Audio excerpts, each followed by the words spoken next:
Baik Bapak Ibu, Assalamualaikum warahmatullahi wabarakatuh. Selamat pagi semua Bapak Ibu sekalian. Yang saya hormati Ibu Kepala Sekolah SD Islam Al-Azhar BSD, Ibu Asyuro. Kemudian yang saya hormati juga Ibu Ketua Majelis Mbak Dini Anggraini yang sudah join. Kemudian Ibu Ketua Bekoms Mbak Nenden, Ibu Ketua Bekoms SD, dan yang juga Ibu Ketua Bekoms TK sampai dengan SMA, TK sampai dengan SMA, Al-Azhar BSD dan Medland. Kemudian selamat pagi juga Bapak Ibu guru yang sudah hadir. Semua Bapak Ibu sekalian, rekan-rekan saya juga ini yang di luar BSD banyak yang gabung, alhamdulillah. Pagi ini saya sangat berterima kasih Bapak Ibu sudah menyempatkan diri untuk bergabung di acara kita Bekoms SD Islam Al-Azhar BSD untuk ini hajat pendidikan yang pertama ya, mudah-mudahan berjalan dengan lancar. Untuk membuka sesi ini saya mengajak Bapak Ibu untuk berdoa sesuai dengan agama dan keyakinan masing-masing. Untuk yang beragama Islam kita akan memulai dengan Al-Fatihah supaya acara ini berjalan dengan lancar, kemudian membawa manfaat untuk kita semua dan semoga ilmunya juga bisa kita gunakan di keseharian kita dalam menghadapi wabah ini agar kita tetap bisa berbahagia bersama keluarga tercinta dan semua relasi kita. Al-Fatihah dan berdoa kita mulai.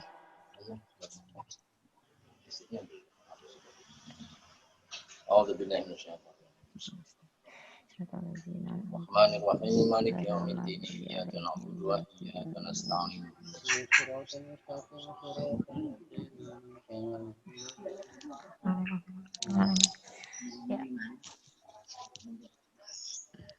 Amin ya rabbal alamin. Berdoa selesai. Baiklah Bapak Ibu, kita akan mulai acara pertama kita. Semoga ini berjalan dengan lancar, jaringannya tidak ada gangguan ya, insya Allah. Kemudian semua pertanyaan juga terus bertambah dan semoga terus membawa manfaat. Untuk agenda kita yang pertama, di sini kita akan mempersilahkan. Saya akan membacakan dulu rules of the games-nya ya Bapak Ibu ya. Jadi ini kira-kira yang perlu kita pahami selama sesi ini berlangsung, yaitu bahwa para partisipan diharapkan untuk bisa menuliskan nama lengkap yang diinginkan untuk dicantumkan nanti di e-sertifikatnya, sertifikat online akan kita kirimkan ke alamat email para peserta. Jadi para peserta juga mohon juga mencantumkan alamat emailnya dengan jelas agar nanti bisa kita hubungi untuk bisa kita kirimkan. Kemudian untuk pertanyaan nanti selama sesi itu bisa langsung diajukan melalui kolom chat juga ya dengan menuliskan pertanyaannya apa dan nanti akan langsung kita bacakan untuk kepada narasumber. Kemudian registrasi yang kita lakukan, yang kita informasikan di flyers itu sudah kita tutup setelah sesi ini berjalan. Jadi semua informasi bisa diinformasikan melalui chat. Kemudian nanti kita akan menjawab pertanyaan itu juga langsung dari narasumbernya. Kemudian nanti kita juga ada door prize Bapak Ibu ya, kriteria door prize-nya. Alhamdulillah kita punya kurang lebih 20 door prize ya. Jadi nanti 3 pertama kita akan berikan itu untuk yang tadi menuliskan chat pertama ya. Jadi kita akan bagikan.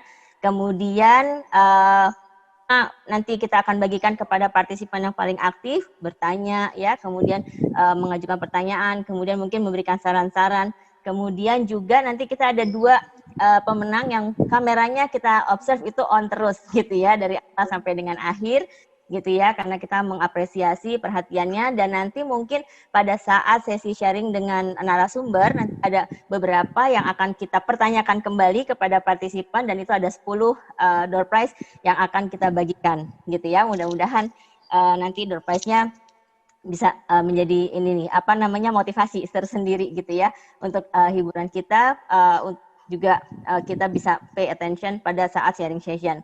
Nah, tanpa berpanjang lebar, kita akan mempersilakan Bu Ketua Bekoms untuk membuka sesi ini, kemudian nanti akan dilanjutkan lagi dengan Ibu Kepala Sekolah. Silakan Mbak Nenden.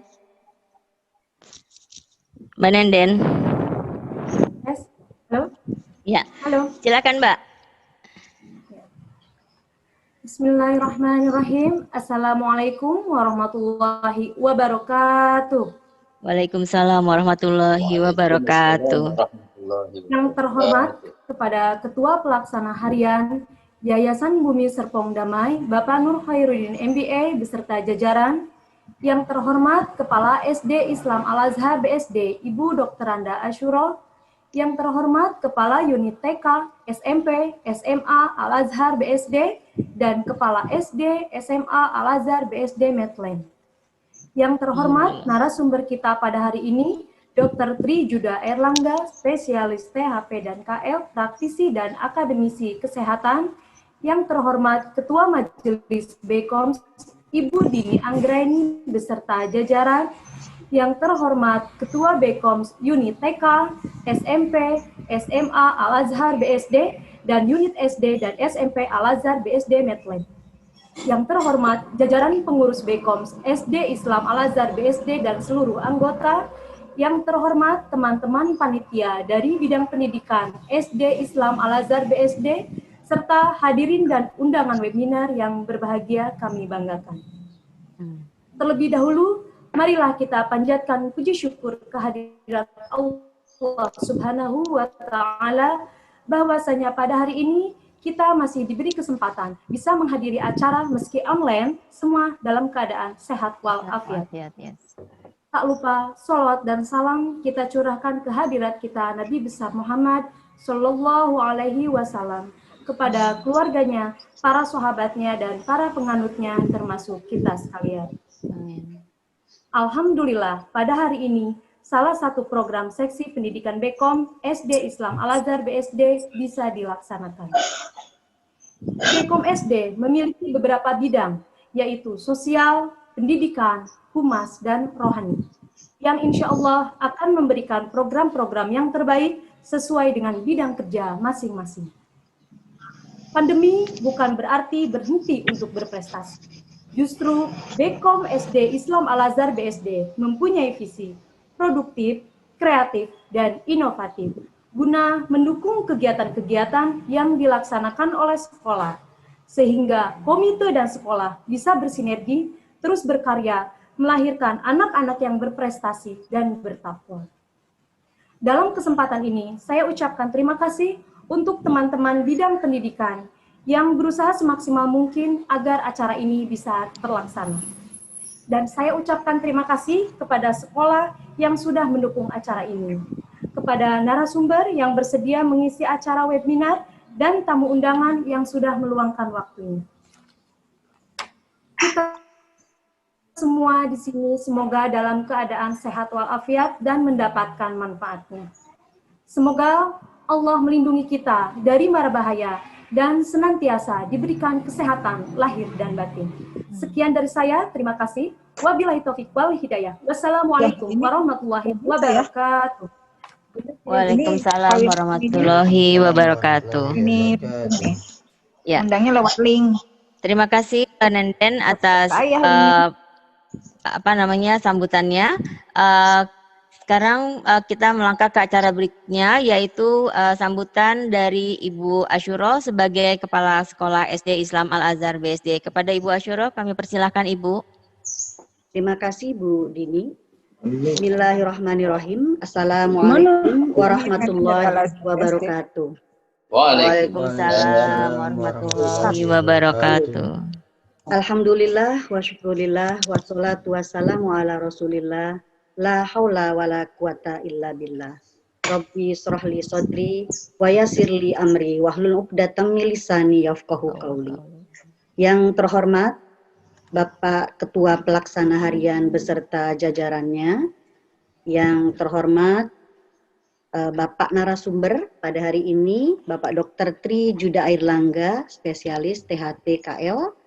Kemudian yang saya hormati Ketua BKOM SD Islam Al-Azhar Bumi Serpong Damai, Ibu Nenden beserta jajarannya, wabil khusus nih kepada si pendidikan yang diketuai oleh Ibu Dini beserta wakil dan anggotanya. Yang terhormat Ketua BKOM TK, SMP, SMA Al-Azhar BSD dan BKOM SD, SMP Al-Azhar BSD Adnaflen, yang terhormat Kepala Sekolah TK, SMP, SMA, atau yang mewakilinya, yang saya hormati dan saya banggakan Bapak Ibu orang tua murid SD Islam Al-Azhar BSD, dan terakhir yang saya cintai Bapak dan Ibu guru SD Islam Al-Azhar Bumi Serpong Damai. Pertama-tama sudah sepantasnya kita panjatkan puji syukur kehadirat Allah Subhanahu wa taala karena pada hari ini kita bisa berkumpul meskipun lewat Zoom ya, via Zoom. Kita masih diberikan begitu banyak nikmat, terutama nikmat sehat ya di masa pandemi ini. Yang sangat kita syukuri adalah itu, nikmat sehat, Bapak Ibu semua yang ada di sini. Sholawat serta salam semoga selalu tercurah kepada junjungan kita Nabi besar Muhammad SAW. Mudah-mudahan kita semua mendapatkan syafaatnya di yaumil akhir.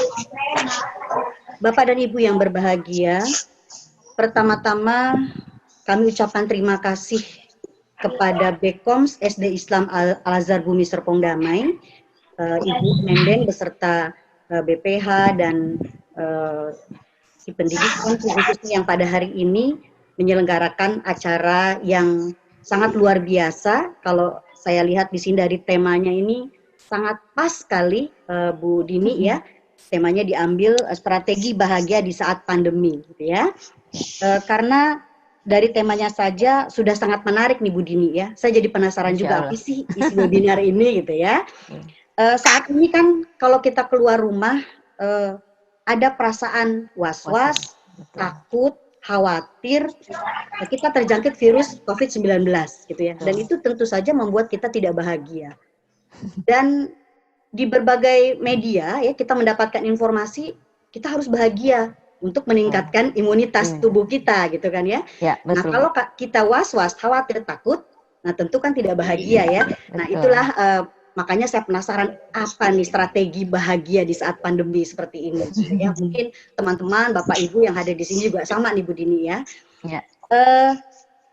Selanjutnya mungkin saya sangat berterima kasih kepada seluruh Bekoms ya, terutama Bekom SD Islam Al-Azhar BSD yang selalu dapat bersinergi dengan sekolah yang saling mensupport ya, saling mendukung kegiatan-kegiatan baik itu yang diadakan oleh Bekoms maupun kegiatan-kegiatan yang diadakan oleh sekolah SD Islam Al-Azhar BSD. Mudah-mudahan acara pada hari ini dapat berjalan dengan lancar. Kami berharap semua yang hadir di sini bisa mengikuti sampai selesai sehingga kita nanti bisa memetik manfaat yang banyak dari acara pada hari ini. Mungkin itu saja sambutan dari saya, Bu Dini dan hadirin yang berbahagia. Mudah-mudahan kita semua selalu diberikan keselamatan, kesehatan oleh Allah Subhanahu wa taala. Wabillahi taufik wal hidayah. Wassalamualaikum warahmatullahi wabarakatuh. Waalaikumsalam warahmatullahi wabarakatuh.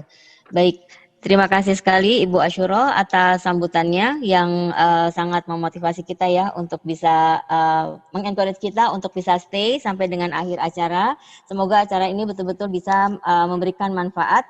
Tanpa berpanjang lebar, kita akan langsung menyapa narasumber kita, Bapak Dr. Juda Airlangga, yang kebetulan beliau ini saat ini masih bertugas di Rumah Sakit Cipto Mangunkusumo.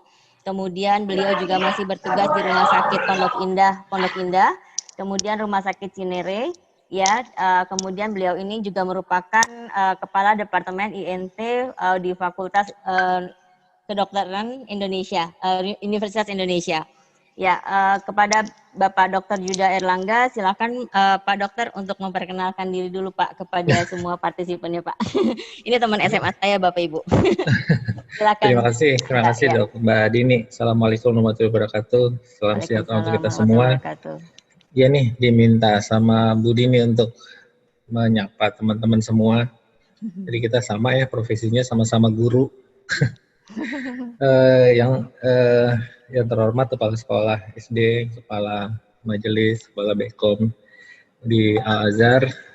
Mungkin bukan presentasi kali ya, lebih banyak kita sharing. Karena mungkin kita udah bosen kali ya, udah dari bulan Maret sampai bulan September ini kita sama-sama nggak bisa kemana-mana, nggak bisa ngajar, Cuman bedanya cuma sedikit kok. Saya dengan para guru sekalian, bedanya saya setiap hari masuk, Bu. Pak, setiap hari masuk. Dari Senin sampai Jumat, Sabtu biasanya kita kadang di rumah sakit, Minggu pasti di rumah. Strateginya apa ya sebenarnya? Sebenarnya kita juga ibu-ibu juga mungkin ibu dan bapak juga tahu semua lah, tapi kita sama-sama bertukar pikiran, nah bukan mengajari tapi bertukar pikiran sama-sama. Kita bisa apa sih sebenarnya di saat pandemi ini? Begitu Mbak Dini. Ya, betul. Berarti kita akan mulai aja. Saya manggilnya Pak Angga aja ya. Ini teman saya soalnya. Dokter Angga, kita mulai aja. Jadi kagok. Ya, ya Bapak Ibu, ini sedikit kita share. Nanti bahwa pada di akhir acara kita akan juga bagikan ya Pak Dokter ya sertifikat untuk Bapak Ibu untuk join di sesi ini. Ini contohnya yang bertanda tangan nanti Ibu Ketua Bekoms SD dan Ibu Asyuro ya. Kemudian kita akan langsung mulai aja bahwa bagaimana sih caranya kita bahagia di di masa pandemik ini gitu ya. Sebelumnya mungkin tetap perlu kita sedikit refresh kira-kira apa sih COVID itu gitu ya. Bagaimana sih penularannya secara highlight aja ya dokter ya supaya nanti semua bisa alert juga gitu ya pada saat kita di rumah, pada saat kita umum dan di sekolah gitu. Ya, silakan dokter. Ya, terima kasih. Kembali lagi saya sapa teman-teman semua. Judulnya lucu juga ya, strategi bahagia di saat pandemi. Gimana bisa bahagia gitu ya. Kita kayak pakar kebahagiaan ya. Padahal enggak, bahagia dari hati Bapak Ibu. Kita sendiri yang bisa set bahagia atau enggak. Tapi kita lihat nanti coba tipsnya gimana. Seperti kita ketahui memang di awal mungkin kalau kita lihat ceritanya tahun 2019 akhir Desember kita dapat kabar bahwa ada satu virus corona COVID-19 yang berarti coronavirus disease yang timbul dari Wuhan cerita waktu itu dan menyebar sangat cepat. Saya ingat waktu itu saya masih ke Cina bulan November. Udah ada beritanya tapi masih biasa-biasa aja. Jadi kita dulu pengalaman juga ada SARS dan itu kita bisa tanggulangi dengan baik. Tapi pas yang saat ini kok kita lihat kok agak berbeda tipe-tipe virus yang ada. Ternyata memang benar menyebarnya sangat cepat dan fakta-fakta yang seperti itu yang harus kita pahami semuanya bahwa memang sangat cepat. COVID-19. Dan lumayan lama ya dok ya? Lumayan lama dan lumayan ya setiap hari kita ketemu. Oke. Nah, apa sih dok sebetulnya COVID-19 itu dok? Nah, COVID-19 ya tadi disebutkan jenis coronavirus, jadi bentuknya memang seperti corona itu kan mahkota, seperti mahkota yang memang bentuknya menempel di mana saja, virusnya benda mati, tapi dia bisa berkembang biak dan bereplikasi di hostnya. Jadi kalau dia ditaruh di tempat yang benda mati, dia ikut mati. Tapi dia bisa bertahan lama di beberapa permukaan. Oke. Nah, ini penyakitnya tertular dari orang lain, sama dengan pilek dan flu melalui tetesan air liur yang dikeluarkan ketika berbicara, batuk, dan bersin. Memasuki hidung, mata, atau mulut, dan menyentuh benda-benda terkontaminasi. Jadi memang banyak upaya yang kita lakukan di awal-awalnya, kita pakai masker yang seperti apa, penularan seperti apa, dan sampai di ujung-ujung kita pakai, kalau kami di tenaga medis pakai N95 dengan level 3. Dan itu sangat banyak sekali yang kita temukan dan kita temui. Jadi semua pasien sekarang tidak ada yang tidak kita anggap sebagai COVID, karena memang gejalanya bermacam-macam. Kita mau coba dulu ya. Gejalanya dari batuk-batuk, demam, sakit tenggorok, penciuman berkurang, dan diare. Karena kebetulan saya dokter THT, banyak pasien yang datang ke kami, tidak ada keluhan sama sekali, hanya mengemukakan bahwa dok, penciuman saya udah mulai berkurang nih, udah mulai kok agak nggak enak nih. Biasanya kita langsung nggak diperiksa dulu, langsung kita periksa pemeriksaan dengan tes-tes untuk memastikan dia corona atau tidak. Karena memang itu yang paling banyak kita temukan. Karena corona ini gejalanya bermacam-macam, jadi kita bilang 1001 wajah corona itu saat ini. Selain sakit tenggorok, nyeri tenggorokan sedikit juga. Ada yang diare. Kemarin ada keluarga besar kita yang dia hanya diare-diare saja. Matanya merah, sakit kepala. Indera perasanya juga tidak hanya penciuman tapi indera perasa. Jadi kita tidak Makan bisa nggak ada rasanya gitu, Dok? makanan. Iya. Ada yang cuma merah-merah aja, ruam-ruam di kulit. Gejala itu terjadi 1 sampai 14 hari ringan dan berat. Makanya kemarin ada istilah-istilah OTG lah. Dia tidak ada keluhan sama sekali. Memang itu yang kita waspadai, ya. yang kita waspadai seperti itu. Betul. Kalau ruam pada kulit itu sama kayak alergi nggak, Dok? Bentol-bentol gitu. Hampir mirip kayak alergi. Kalau alergi ada biduran itu merah-merah. Jadi memang ada yang cuma merah kayak spotting itu juga kita dapatkan kasus seperti itu. Jadi dikira alergi padahal ternyata itu salah satu gejala itu jadi ya. kita nggak makan apa-apa kok, nggak kegigit binatang apa kok, nggak pakai apa-apa juga. Toto kok agak sedikit merah. Kita dapatkan kasus seperti itu.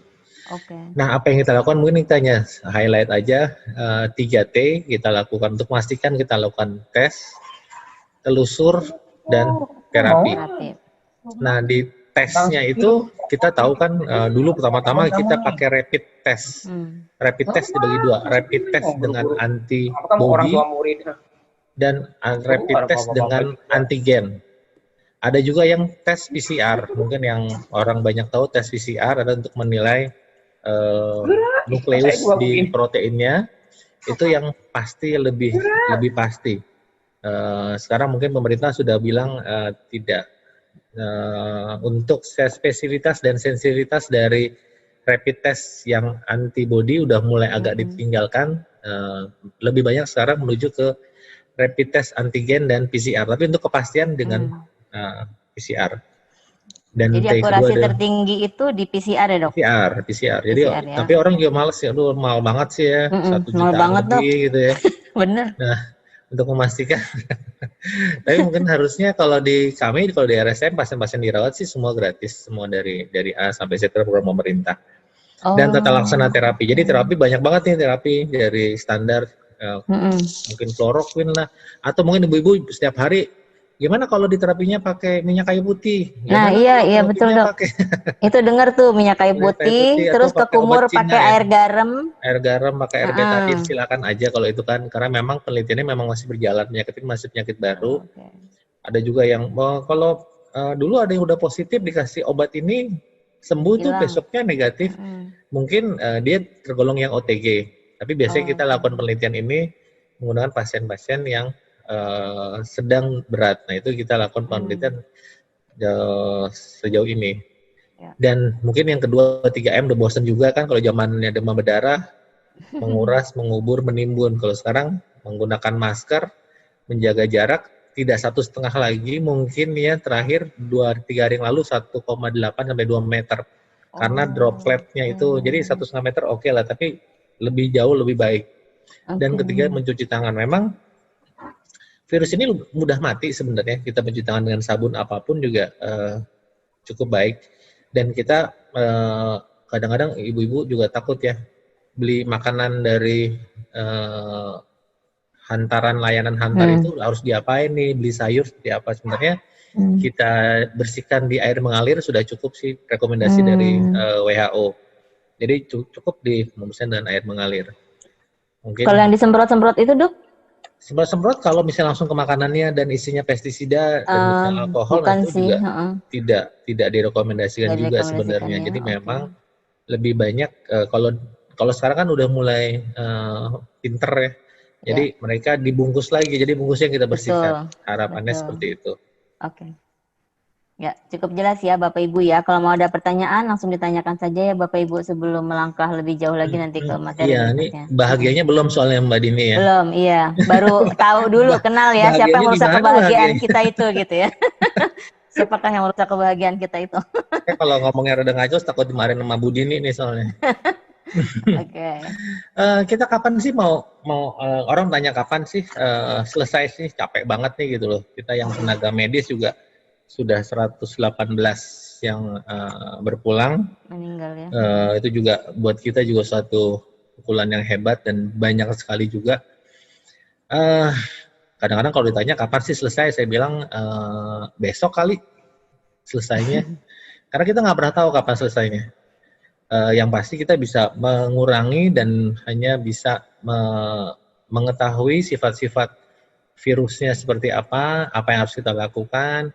Ini kalau kita lihat, ini kita masih dalam fase meningkat, turun. Nanti turunnya kita kapan ya kita nggak tahu. Kita harapannya setelah kita di Jakarta di PSBB harusnya turun. Karena jumlah banyak itu menurut saya sih memang kalau di Jakarta memang pemeriksaannya banyak. Di Jakarta rata-rata pemeriksaan mungkin antara 6 jam sampai 3 hari. Tapi di luar Jakarta betul. itu kadang-kadang ada yang sampai 17 hari, 18 hari hasilnya, sedangkan ini udah kemana-mana. Itu yang kadang-kadang kita juga perlu mengantisipasi. Makanya kalau misalnya ada keluhan, kita harusnya sih isolasi mandiri di rumah. Nah sekarang isolasi mandiri itu di rumah, kalau di rumahnya hanya ada satu kamar mandi, nah itu repot juga. Makanya di Jakarta kalau bisa dilakukan di tempat-tempat di isolasi yang mandiri yang benar-benar tidak ketemu dengan keluarganya atau yang lainnya, karena mencegah adanya seperti itu. Dahulu saya pernah ingat sekali bulan April kita pernah dihubungi oleh kementerian untuk SD, SMP, SMA mungkin dibuka aja ya, kalian mungkin mereka juga lebih kuat. Dan saya memberi informasi kepada mereka, mungkin mereka tidak jadi OTG, tapi paket untuk sekolah itu banyak banget gitu loh. Jadi ada gurunya yang harus datang, ada supir yang mengantarkan, ada kantin yang dibuka, ada transportasi. Jadi banyak sekali yang harus disiapkan. Jadi ya alhamdulillah kita masih didengarkan. Jadi masih coba diisolasi lagi. Nah, kalau kita ngelihat flat the curve in epidemiological measure ini, harapannya seperti ini. Kemarin di negara-negara Eropa sudah mulai dibuka, tapi ternyata dari sekolah lagi dia masuk besar lagi. Iya, Nah itu yang kadang-kadang bingung ya kapan ya ini selesainya gitu. Jadi kita ada yang bilang nungguin vaksin dulu deh. Kan vaksin ini udah ada vaksinnya. Kita tunggulah. Sebenarnya intinya sih kita tidak menilai berdasarkan statistik, tapi berdasarkan orang. Jadi jumlah orang yang meninggal atau orang yang sakit itu kita hitung sebagai orang tidak statistik. Harapan saya seperti itu. Nah, Pak Dokter ada pertanyaan nih Pak. Katanya udah ada ya? Udah ada pertanyaan. Jadi tadi kan kita ada salah satu gejalanya adalah spot merah. Nah, apakah spot merah yang merupakan salah satu gejala COVID itu juga gatal seperti alergi, Pak? Gitu. Jadi pertanyaan. Iya, itu kan respon imun sistem kita. Jadi macam-macam ya. Kadang-kadang kebanyakan sih itu kasus yang jarang. Jadi spot merah kadang-kadang spotnya di tangan atau di dalam dekat muka. Tapi itu tidak patognomonik, tidak khas banget gitu loh. Kalau dalam 1-2 hari dia hilang, biasanya kita lebih banyak ke arah karena kan harus ada ceritanya. Jadi waktu ketiga dia keluar spot itu harusnya kejadiannya 1-2 hari atau 3 hari sebelumnya ketemu siapa. Jadi ada orang yang mungkin dengan siapa gitu yang dirasa nggak kenal siapa. Gitu ya Dok. Ya, jadi tidak pas. Apakah ini pasti? Jadi kalau kami sih karena memang pandemi, jadi semua pasti kita curigai nih. Jangan-jangan ini. Tapi memang kasus yang tadi sangat sedikit dan sangat jarang. Jadi memang gejala khasnya memang dia pasti karena dia lebih banyak ke saluran nafas, lebih banyak ke batuk dan sakit tenggorokan. Yang pasti karena dia virus, jadi dia pasti ke bawaannya lemes dan pegel. Kayak kita demam berdarah itu kan kalau kena bawaannya tuh kayak jalan. Berarti gejalanya kayak hampir sama ya Dok, di sendi-sendi gitu ya? Sama-sama virus soalnya. Dok ada pertanyaan lagi nih Dok. Adanya contoh gejala umum dan gejala lainnya. Dikatakan masuk kategori terkena COVID itu minimal kalau ada berapa gejala Dok yang muncul. Jadi misalnya kayak tadi kan di gejala umum itu kan ada yang sakit tenggorokan, kemudian gejala lainnya ada diare lagi, kemudian ada seperti alergi. Nah, kalau misalnya 1 atau 2 gejala aja yang muncul, apakah bisa kategorikan termasuk COVID Dok? Bisa aja. Jadi kalau misalnya, karena saya dokter THT ya. Jadi yang disebut sinusitis adalah ada gejala 2 dari 3 gejala, nggak seperti itu kalau COVID. Oh, COVID nggak COVID lebih begitu. banyak karena dia ada orang tanpa gejala. Nah itu yang I see. kurvanya memang agak sulit buat kita. Makanya pemerintah pasti memastikan bahwa kita ayo dong di rumah aja sampai penularannya berkurang. Benar-benar berkurang ya. Kebetulan ada kerabat kami yang dia udah yang di Cina, yang di Australia, mereka udah bisa menjaga jarak. Jadi mereka udah, kalau dia teman yang nggak ada yang kena, semuanya nggak ada yang kena itu. Masalahnya di kita ini masih dari 100 itu hampir 1 sampai 3 orang yang kita temui. Dari 10 1 sampai 2 20% itu udah ada yang COVID. Nah itu yang kita bikin takut sebenarnya. Jadi kalau kita kumpul-kumpul nih, sekarang ada berapa orang nih yang ini ikut 100-an? Sekarang 98 100-an, kalau 100-an ada 20 gitu kan. Banyak. Nah itu kadang-kadang kita jadi makanya semboyannya juga kalau bersatu, kita jangan bersatu dulu deh gitu kan. Bersatu tanpa pertemuan dan sentuhan ya. Jadi memang kita daring terus nih. Oke. Ya, jadi ya gejalanya sih memang bermacam-macam karena itu dia 1001 gejala. Tapi kelihatannya makanya kita harus stay at home itu yang paling utama. Jadi ya, kita lebih banyak nanti bicara tentang paling stay at home aman, ya? Seperti apa sih sebenarnya yang kita mau lakukan. Ya, supaya tetap bahagia juga ya dok, supaya imunitasnya juga naik ya dok ya. Kita bermain di imun sistem soalnya. Oke. Nah, ini, terima kasih dokter jawabannya. Mudah-mudahan bisa menjawab pertanyaan Mbak Dini dan juga Mbak Esti ya. Oke, dilanjut dulu dok, silakan. Oke, ini kalau kita lihat hidup dan sehat pada anak-anak, ini faktornya banyak. Apa yang harus kita lakukan, intervensinya, stresornya apa, intervensinya apa. Nih kita coba berbicara dari sisi ini ya. Nah ini kalau pertama kali mungkin ini lingkar adaptasi emosi. Pertama kali mungkin di Januari kita nggak percaya nih, di Februari kita nggak percaya. Itu kan di Cina, ada 10.000, 20.000 cepat banget di Cina, nggak mungkin kesini lah gitu loh. Betul dok, saya juga gitu, saya nggak percaya. Nggak percaya. Awalnya. Dan saya Februari masih jalan-jalan lagi dan santainya juga gitu, pergi ke negara dia lagi. Dan setelah itu kita marah nih, kok nggak selesai-selesai sih nih. Katanya pemerintah 2 minggu di lockdown, 4 minggu, sebulan, sampai sekarang tuh masih gini-gini aja. Kita marah. Setelah itu kita kan sedih kalau udah lingkar satu kita kena. Jadi mungkin ini tante kita, ini bibi kita, ini segala macam udah mulai kena. Loh kok udah mulai deket-deket ya? Kalau saya di rumah sakit, kok anak didik saya udah banyak yang kena ya? Kok mahasiswa saya ada beberapa yang kena ya? Jangan ke ruangan yang sana, karena kalau di sekolah atau di pemerintahan kan lantai 12 ditutup nih karena ada ketemuan satu nih pegawainya. Atau libur 3 hari kayak gitu. Kalau kita mah maunya juga libur, tapi kan nggak mungkin rumah sakit libur. Mau banget ya ini. Iya benar, ngeri ya. Sedih. Nah kita dari sini sedih. Dari sedih biasanya kita akan menerima. Habis menerima ya udahlah, kita mau ngapain lagi lah, kita mulai pasrah ya dok. Mulai pasrah gitu ya, dan akhirnya kita optimis. Kayaknya kalau gini-gini terus nih kita nggak bisa ngapa-ngapain nih. Sekolah harus gimana nih? Anak-anak kayaknya harus lebih dioptimiskan lagi nih. Nah masalahnya di kita ya begini aja bolak-balik nih, habis tidak percaya, marah, sedih, balik lagi nggak percaya, bolak-balik aja. Jadi nggak maju gitu loh ininya, tahap-tahapnya. Nah itu yang membuat kita juga kadang-kadang ya udah deh, kita harus berubah. Kadang-kadang kita masih mengharapkan nanti ya bulan ini vaksinnya tiba.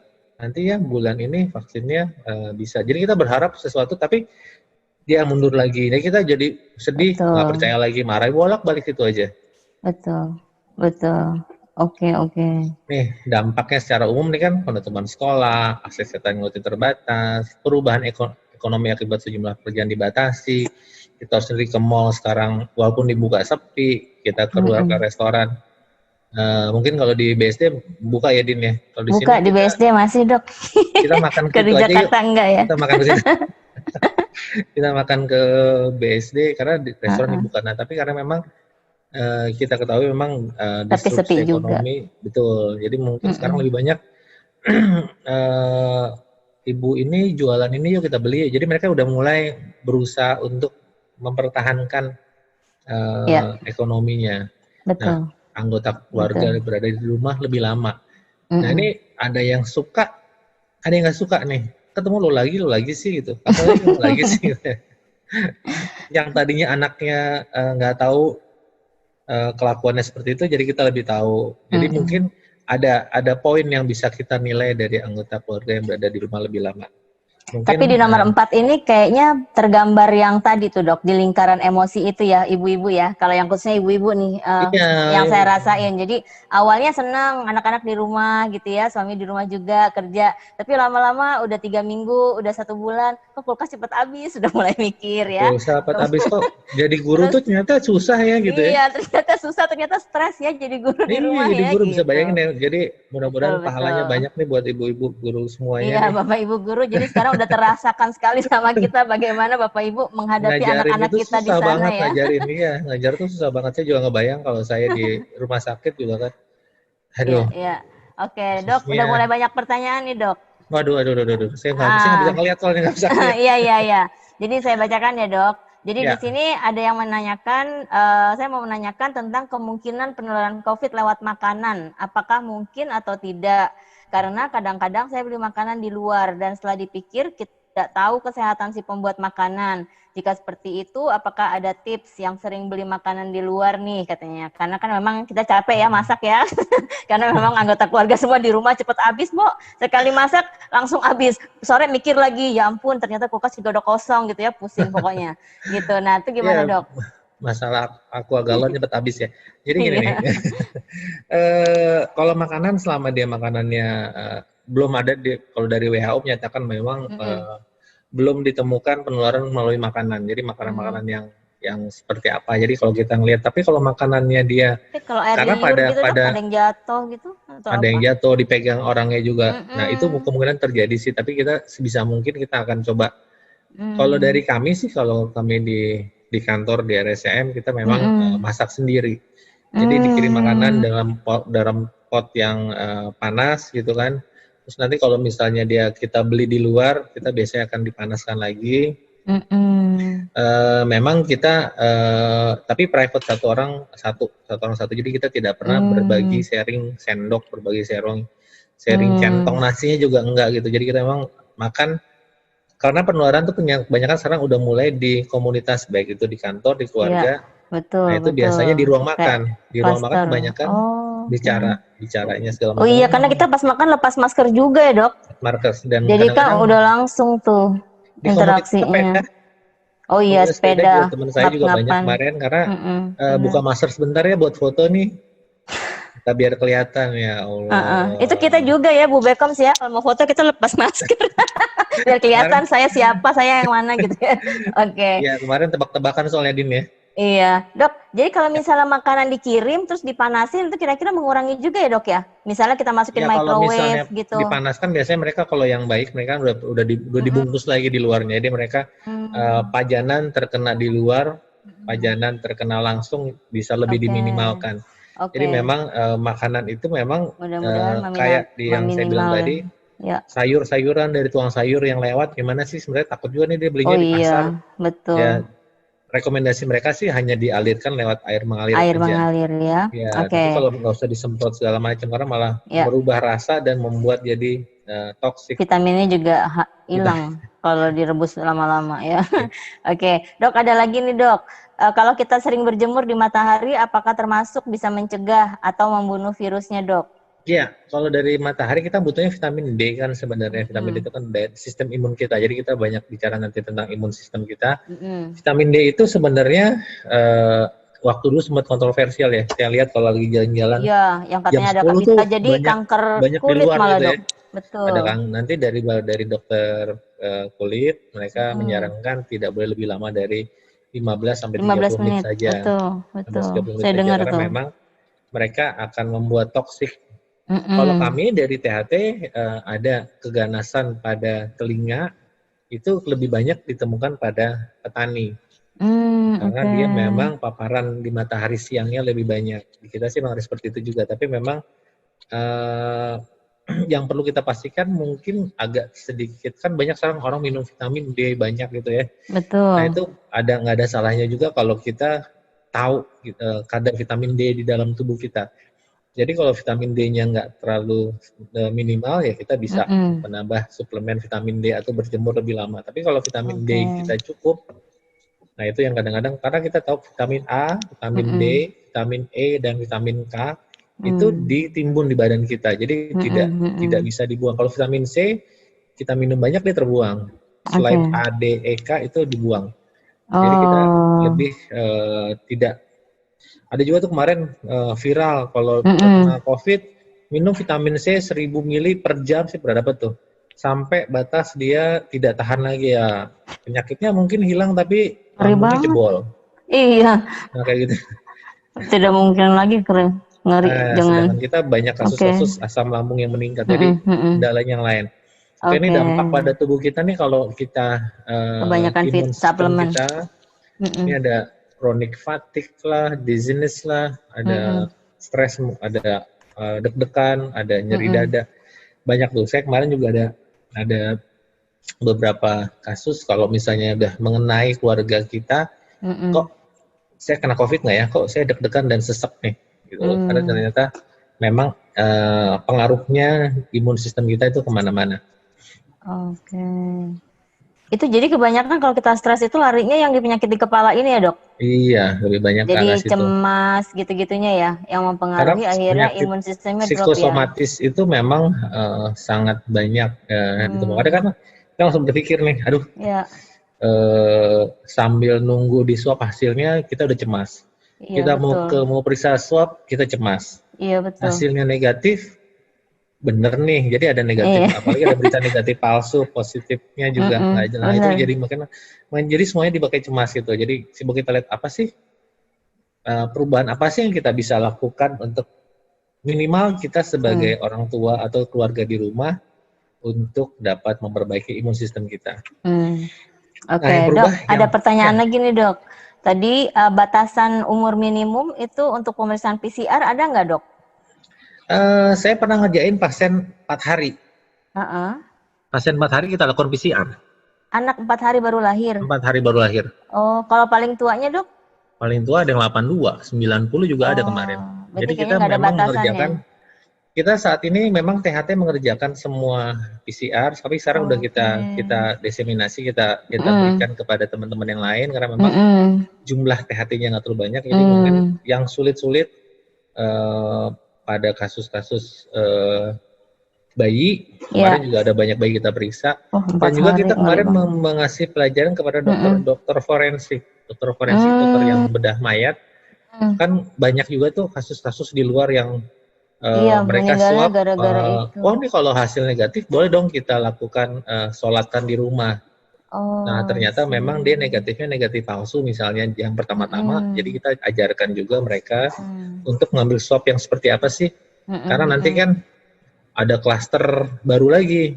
Kami di RSCM sudah mengajari semua dan di luar rumah sakit juga kita ajarin bahwa dari bayi baru lahir kita banyak sekali itu. Jadi ibu-ibu yang melahirkan dengan COVID, kita ada ruangan khusus operasi COVID.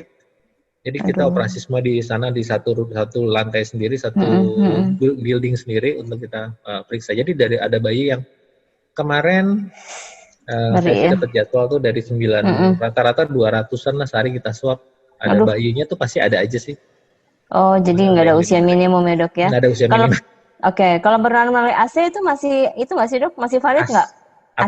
AC melalui air conditioner itu, AC. Air conditioner iya, karena kita karena sifatnya dia ada bersifat aerosol. Iya, dan dia jadi putar-putar aja sebisa di situ. mungkin dia muter-muter tuh jadinya tuh. Jadi kalau sebisa mungkin memang di gedung tertutup dihindari. Kalau saya di ruangan saya sih setiap hari mandi karena memang panas, karena udah AC-nya udah mulai dimatikan karena memang kita buka jendela supaya flow udaranya juga lebih baik. Tapi kalau di ruangan yang harus pakai AC, kita memang ada namanya pakai HEPA filter. Jadi kita ada untuk menyaring udara tersebut diputar, di pesawat juga sama kan, diputar. Jadi kita di ruang-ruang kamar operasi, kamar rawat, kamar poliklinik kita pakai ruang filtrasi. Oke dok. Nah tadi kayaknya dokter sempat nyinggung ya, berapa lama waktu yang diperlukan sejak tertular atau terinfeksi hingga muncul gejala COVID? Tadi dokter bilang sekitar 3-4 hari ya dok?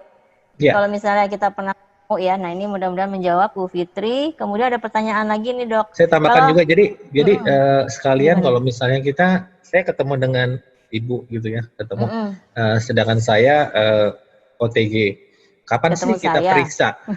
Ketemu saya 4 hari yang lalu gitu misalnya. Ketemu Ibu Dini 4 hari yang lalu. Terus kapan sih periksa? Saya ketemu tadi pagi, saya nggak bisa sore ini periksa karena pasti masih negatif. Besok periksa pun masih negatif. Jadi minimal 4 hari. 4 hari sampai optimalnya sih memang 7 hari. 5-7 hari. Nah, gejala itu timbul bisa langsung besoknya, tapi gejala minimal biasanya. Dan biasanya gejala itu mulai agak lebih terlihat di hari ketiga, hari keempat. Hari pertama masih belum. Kalau misalnya dia nggak ada gejala, jadinya orang tanpa gejala bisa aja. Tapi rata-rata mereka akan terlihat di hari ke-5, 6. Kalau dia nggak tahan, dia akan turun di 6, 7, 8, 9, 10 akan turun. Tapi kalau kondisinya dok yang akan turun? Kondisinya, kalau dia yang jadi 10-15%-nya. Oke. Nah dok, ada lagi pertanyaan. Kalau misalnya hasil swabnya positif, tapi tidak diberikan rujukan ke rumah sakit, hanya diminta untuk isolasi mandiri di rumah, makanan dan asupan apa yang dianjurkan untuk meningkatkan? Nah, nanti ada nih Pak Mas Heno ya di slide berikutnya, sabar ya. Hafal ya, Bu Dini hafal ya. Hafal saya dok, saya udah ngafalin dari tadi malam makanya nggak tidur. Kemudian, apakah betul dok sekarang COVID itu airborne? Kemudian bertahan berapa lama sih di udara, dan pada saat berolahraga sebaiknya menggunakan masker atau enggak? Nah ini nih, ngap banget dok kalau lari atau sepeda pakai masker. Jadi intinya sih memang 3M tadi, memakai masker, menjaga jarak, dan mencuci tangan. Jadi di airborne itu ada yang menyatakan sampai 2-3 hari. Jadi kalau dia di ruangan yang tertutup, kami ada beberapa kasus yang di ruangan ganti baju karena biasa saya datang ke rumah sakit kita pakai baju khusus, nanti keluar kita pengganti khusus lagi. Nah pada saat penggantian baju tersebut ruangan tersebut harus kita pastikan baik, karena ada beberapa kasus yang kita dapatkan ruangan ganti baju ini tidak dipakai dari kemarin, tapi ternyata dia juga sangat baik. Kita lihat, kita swab di sana, ada yang sampai 24 jam juga masih ada viralnya. Tapi kalau dia tidak ada, kalau dia ada airborne, kalau dia ada AC-nya yang muter-muter dia tidak bisa keluar, itu yang kita takutkan sebenarnya. Jadi memang putaran-putaran yang ventilasi itu yang harus kita pastikan baik. Oke dok. Kalau olahraga sebaiknya pakai masker nggak sih? Olahraga sebenarnya kalau nggak pakai masker, kalau misalnya di lingkungan tersebut kita berjauhan dengan orang-orang. Tapi kita nggak pernah tahu di orang-orang sekitar kita ada yang batuk atau nggak, karena batuk itu bisa sampai 2 meter sampai 4 meter kalau dia batuknya keras. Nah itu yang kita takutkan. Kemarin ya ada yang seperti itu, jadi kita waspadanya juga lebih kita patuhi. Oke dok, ini ada pertanyaan lagi nih dok. Kan sekarang kan kita dilarang tuh dok yang pakai masker, apa tuh namanya? Lupa, yang cuma 5% itu, scuba. Nah kalau masker kain itu sebetulnya sekarang masih efektif nggak sih dok? Bisa dipakai untuk pencegahan? Masker kain yang setidaknya minimal 2 lapis ya. 2 lapis. Yang minimal 2 lapis masih kita sarankan. Jadi kita harapannya masih boleh ibu-ibu, alhamdulillah ya. Jadi kita masih bisa pakai yang lucu-lucu itu. Kalau harus pakai yang masker kertas itu, ya Allah dok, nggak modis banget. Kalau foto langsung mau dicopot. Masker kertas yang bedah yang biru itu sebenarnya 70%, 60 sampai 75%. Dia 3 lapis triple A. 3 lapis itu dia 78%. Kalau masker kain tuh masih 50-an. Masker kain tuh 50-an% masih bisa. Meskipun dia 3 lapis. Meskipun kan ada masker kain juga yang 3 lapis. 70-75. N95-nya kan nggak 100%. Ini 95 mengcover. Kalau kami di rumah sakit sudah menggunakan respirator, jadi P100. Nah itu biasanya beberapa Mahal tapi murah kok sebenarnya. Karena bisa dipakai sampai 40 hari ke depan. Oh gitu. Tapi 40 yang hari, oke. keluar biasanya kita buat operasi sih kalau pasien-pasien khusus seperti itu. Jadi kita memang jenis masker yang kain, Iya, iya. masker bedah N95 itu mereka kebanyakan walaupun pakai N95 pun kok ada teman-teman saya mereka yang terkena N95 kok masih tetap kena, ternyata penggunaannya yang tidak tepat. Jadi harus kita ingat bentuk penggunaan masker yang tepat Dari seperti hidung apa. sampai Jadi dagu ya, kalau nggak salah ya dok. Jadi saya Yang sama ketutup. Mbak Dini pasti beda ukurannya nih mukanya nih. Oh, Karena harus oke, ditekuk, oke. ada yang M, kalau yang ukuran tuh ada yang ML-nya juga sih, ada Oh S-nya gitu. juga. Tapi kalau misalnya yang kain kan standar, tapi yang penting Iya, dia iya. tertutup rapat. Jadi orang kan senang nih bisa nafas nih karena ada lubangnya di atas ya sampai Iya, tutup. iya. Jadi sebenarnya kita harus sesuai dengan ukuran masker tersebut. Tapi untuk bedah Oh. biasanya hampir sama semua sih. Berarti terbuka lagi nih dok peluang bisnis butik masker ya, supaya Oh. pas di muka. Nah, kita kan harus kreatif. Kita harus kreatif ya Bapak Ibu ya. Jadi nanti kita buka khusus ya butik masker supaya ukurannya pas, warnanya juga pas sama kulit muka gitu-gitu. Top ya. Ada ya. Oke. Ini dok ada pertanyaan lagi nih dok. Ini pertanyaannya agak unik nih. Virus ini kan goib ya dok gitu ya. Kalau ada pemeriksaan rapid, PCR swab dan lain-lain kita nggak lakukan karena memang kita takut dan agak ngeri. Nah itu sebaiknya bagaimana? Sebaiknya stay at home ya dok ya. And jaga jarak. Betul Iya, dok? kalau misalnya kan kita isolasi mandiri sebenarnya kan kalau rata-rata kita takut nih, aduh sakit nih katanya periksa PCR di swab itu sakit. Sih. Memang nggak nyaman sih. Saya sih udah 6 atau 7 kali di swab. Saya 3 kali nangis terus pokoknya sakit. Nah itu memang kalau kita tidak mau periksa ya kita nggak pernah tahu penyakitnya kena atau tidak. Karena kan orang bilang ya udah ntar imun sistemnya bagus sendiri atau nanti akan bisa baik sendiri atau tidak ada keluhan ini. Nah itu banyak orang berpikir seperti itu. Nah tapi makanya kita harus tinggal di rumah. Ya. Karena memang klaster itu banyak sekali. Saya ada satu teman sejawat saya yang terkena dari pengemudi di rumahnya yang bolak-balik pulang pergi. Ada yang dari ART-nya, asisten rumah tangganya yang dia bolak-balik pulang kemarin waktu Lebaran. Karena kemarin diduga karena Lebaran dan Idul Adha ini mereka pada pulang balik lagi. Nah itu yang banyak klaster di daerah. Baru kemarin juga ada asisten rumah tangga yang dia kena setelah diperiksa. Untung dia belum pulang. Jadi dia nggak ada keluar apa-apa. Jadi kita nggak pernah tahu. Jadi mungkin apakah itu yang dinamakan herd imun seperti itu. Nah harapan kita sih kita kan bukan hewan yang di herd imun aja yang sehat-sehat yang lewat-lewat itu nggak seperti itu. Harapan kita sebelum mereka sakit harus kita deteksi dulu sebenarnya. Oke.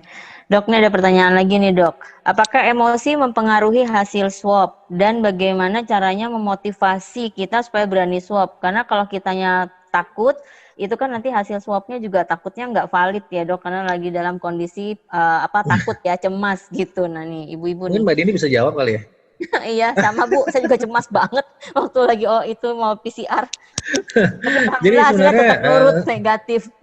Paling banyak memang ditemukan di belakang hidung. Jadi swab itu kadang-kadang kalau misalnya ada tuh saya ada alat nanti saya tunjukkan ada saya di rumah ada swab antigen lagi iseng-iseng beli gitu kan. Tapi memang alatnya itu memang harus masuk mentok ke dalam hidung kita. Jadi kalau kita punya sendiri kadang-kadang baru masuk sedikit, udah cukup sebenarnya.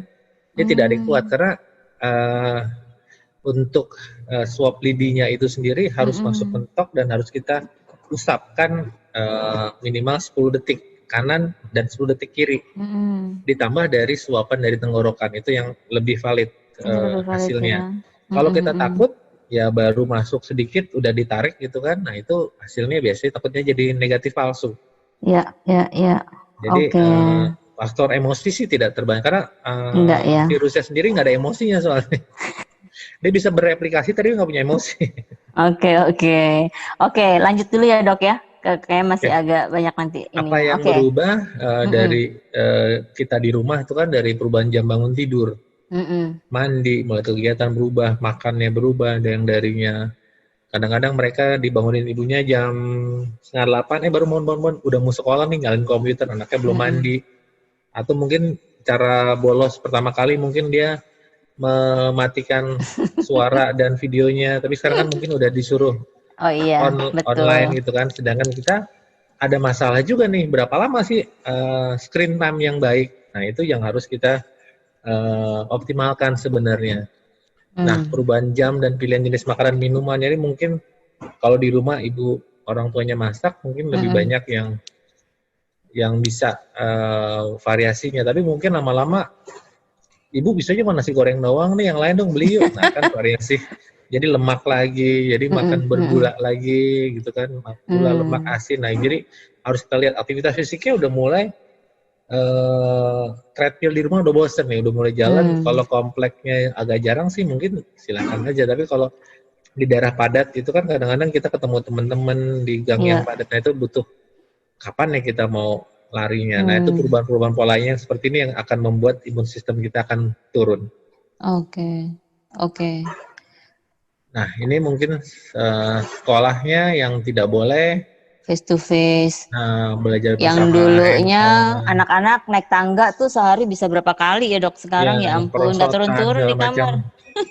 Kebetulan saya divisinya bagian gangguan komunikasi dan pendengaran bayi dan anak.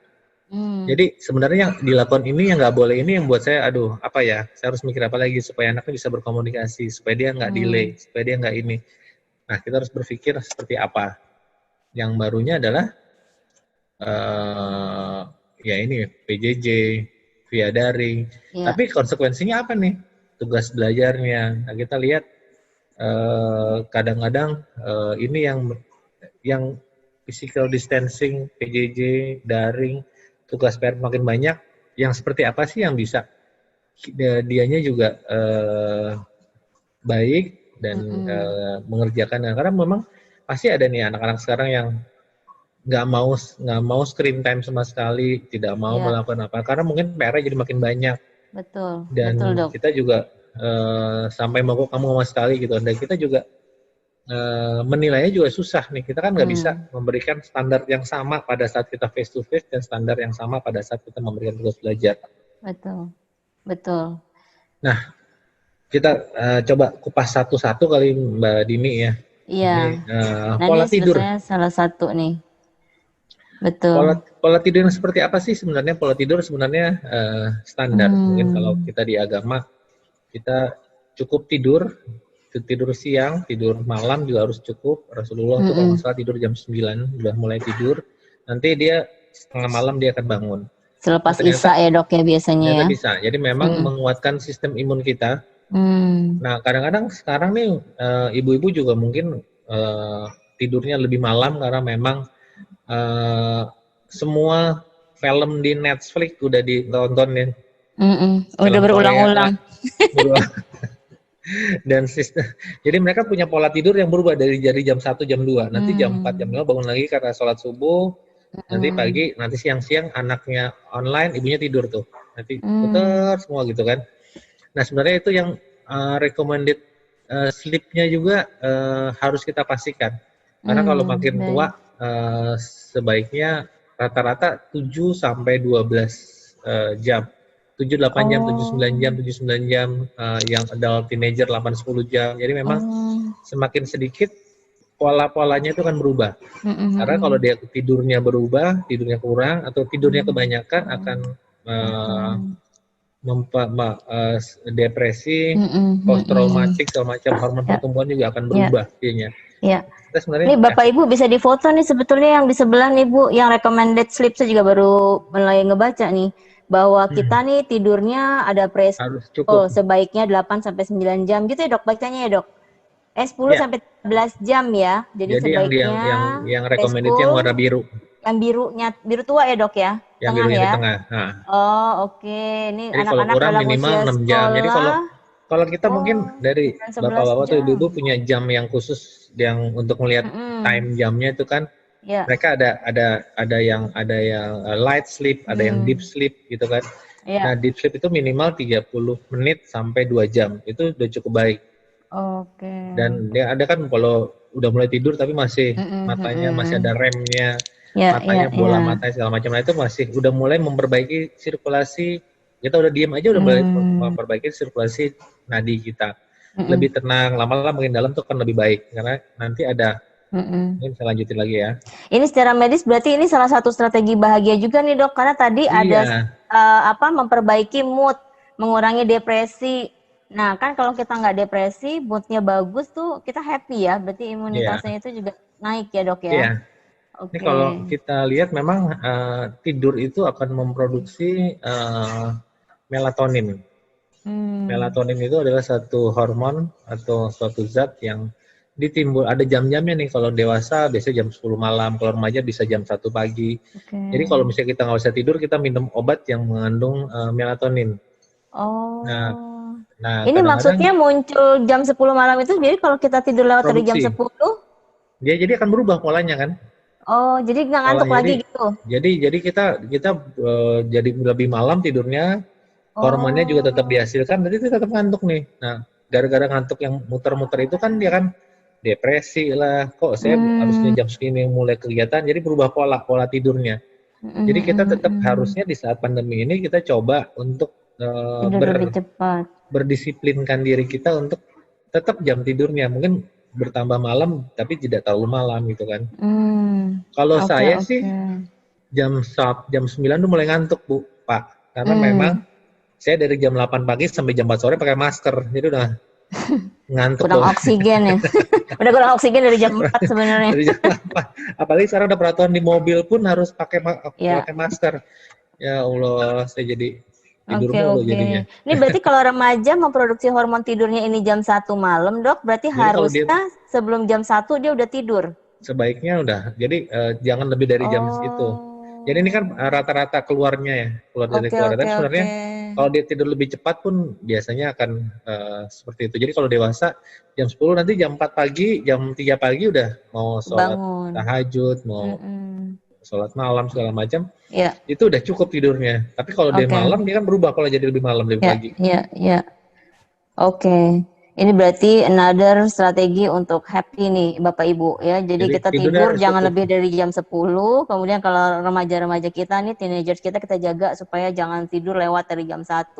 Supaya hormon melatonin ini bisa bekerja ya. Membuat kita happy, tadi imunitasnya tinggi ya. Kemudian moodnya juga jadi bagus.